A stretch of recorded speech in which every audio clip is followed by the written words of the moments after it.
Marta es una buscadora, una feminista que me he dedicado básicamente a la investigación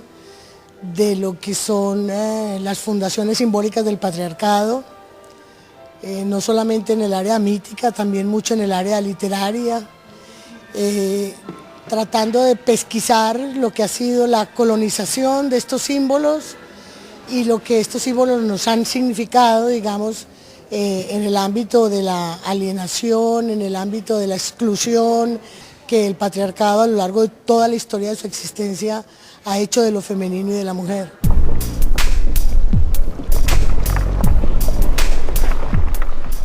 Yo pienso que el feminismo es una práctica del alma, es un ejercicio del alma que está siempre tratando de develar aquellos asuntos que hemos interiorizado. Entonces es también una práctica muy reflexiva de cómo nos constituimos en soportes del patriarcado, de cómo el patriarcado nos ha colonizado, de qué manera nos ha colonizado, lo que se va metiendo en el alma sin darnos mucha cuenta. Entonces yo creo que la habitación propia en la habitación propia es esa constante reflexión sobre dónde lo he introyectado, dónde se me ha inoculado el patriarcado, en qué acontecimientos cotidianos, en qué comportamientos cotidianos, en qué pensamientos, en qué utilización de los conceptos se mantiene, digamos, reproduce o muestra esa colonización, y cómo al hacerla consciente una puede irla transformando y mirar la vida entonces desde otros ángulos, desde otras direcciones, desde otras perspectivas, desde otras fronteras, desde otros límites, pensar la vida de una manera diferente.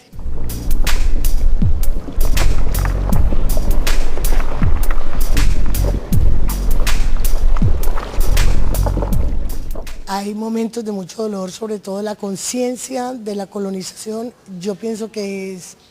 lo más doloroso que una puede percibir de sí misma, o sea, hasta dónde ese monstruo del patriarcado está interiorizado y nos habita, digamos. Eso es muy doloroso, pero a la vez poderlo ver es muy alegre, o sea, poderlo ver es empezar a transformar la vida. Y cuando una lo puede ver, empiezan a emerger de una manera espontánea y muy creativa esas zonas de lo femenino que no han sido colonizadas, que de alguna manera se han mantenido, digamos, en las márgenes, de alguna manera se han mantenido ocultas, se han mantenido secretas, porque yo estoy convencida que no hemos sido completamente colonizadas, y el hecho de no haberlo sido, es lo que nos ha permitido sobrevivir a un proyecto de muerte, claramente de muerte y de destrucción de lo femenino. Entonces es doloroso, pero es alegre a la vez, o sea, ahí hay una mezcla, ahí hay un ir y venir del dolor a la alegría, del dolor a la alegría. Y yo diría hoy que finalmente, aunque una lo ve y ese ver te desgarra, verlo igualmente te alegra porque te desbloquea como zonas muy creativas de ti misma.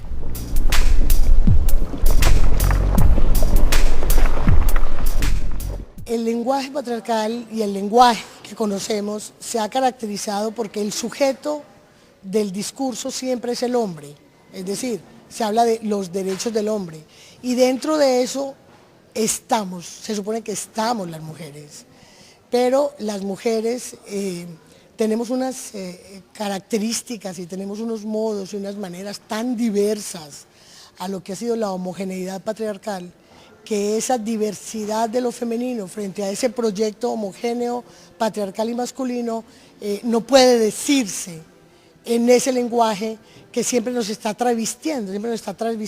nos está haciéndonos decir como si nosotras fuésemos el hombre, como si nosotras fuésemos hombres, como si nosotras fuésemos lo masculino. Entonces,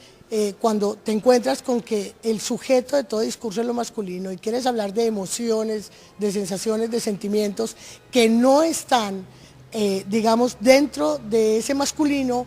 tu habla, tu palabra y tu lenguaje siempre se convierten como en el accidente, digamos, como en lo raro, en lo extraño, en lo bizarro, en lo que no es universal, porque el sujeto universal del lenguaje siempre es el masculino. Las mujeres somos, y yo lo digo muy a menudo, algunas veces somos el complemento directo y otras veces somos el complemento circunstancial, pero el sujeto del discurso es el sujeto masculino. Y por eso tú notas, por ejemplo, muchas mujeres escritoras que se han suicidado, porque no han podido decirse en su creatividad en esa homogeneidad masculina.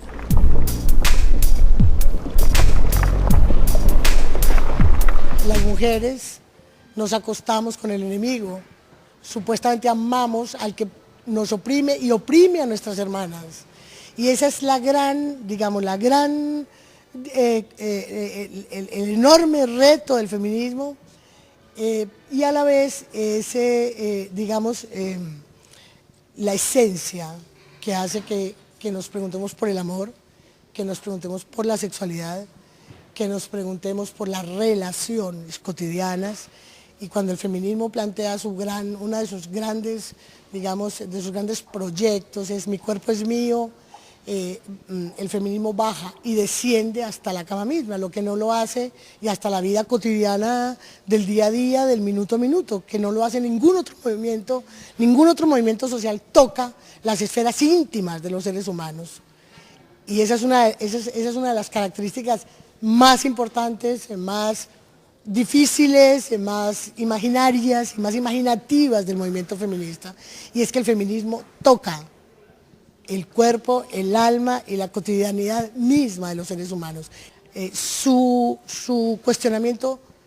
llega hasta el corazón mismo de cada ser humano y de su vida cotidiana, y yo creo que esa es su gran potencia. Por eso para mí es el más grande movimiento que ha ocurrido, digamos, a lo largo del siglo XX y que está ocurriendo en estos comienzos del siglo XXI.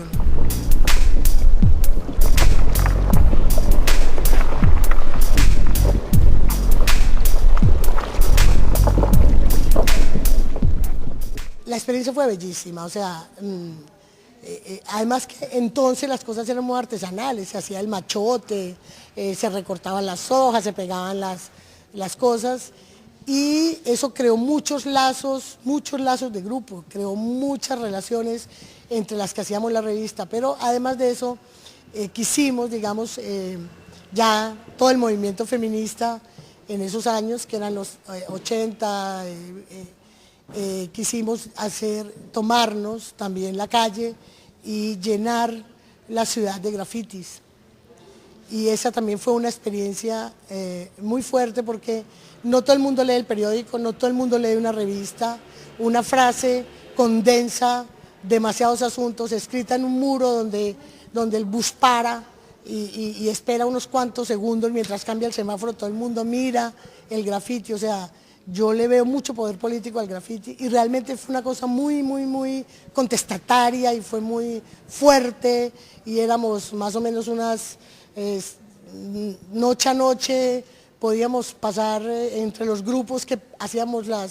los grafitis. Había otros grafitis tan largos que los escribíamos en papel periódico y llevábamos los baldes con el engrudo y los pegábamos en la pared en la noche, 1, 2 de la mañana. Podíamos ser 100 mujeres en esta labor,